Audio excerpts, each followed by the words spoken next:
இங்கிலாந்தின் மான்செஸ்டரில் இரவு முழுவதும் கொட்டி தீர்த்த கனமழையால் சாலைகளில் வெள்ளம் பெருக்கெடுத்து ஓடியது. ஆங்காங்கே நிறுத்தப்பட்ட கார்கள் மழை வெள்ளத்தில் சேதமடையும் நிலை ஏற்பட்டது.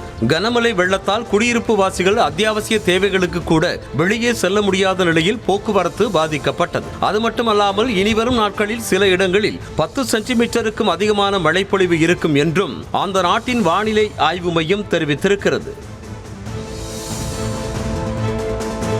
ரஷ்யா நடத்திய ஆளில்லா விமான தாக்குதலில் யுக்ரைனில் 2 கொல்லப்பட்டதாக அந்நாட்டு அதிகாரிகள் தெரிவித்துள்ளனர். நேற்று அதிகாலை யுக்ரைன் தலைநகர் கிவ் மீது ரஷ்யா ஆளில்லா விமானங்கள் மூலம் தாக்குதல் நடத்தியது. அதில் 2 பேர் உயிரிழந்த நிலையில் 6 பேர் காயமடைந்தனர். கட்டடங்கள் சேதமடைந்த நிலையில் தாக்குதலில் பற்றிய தீயை தீயணைப்பு வீரர்கள் போராடி அணைத்தனர். புத்தாண்டு அன்று நடத்தப்பட்ட இந்த தாக்குதல் அந்த நாட்டு மக்களின் தூக்கத்தை கெடுத்துள்ளது.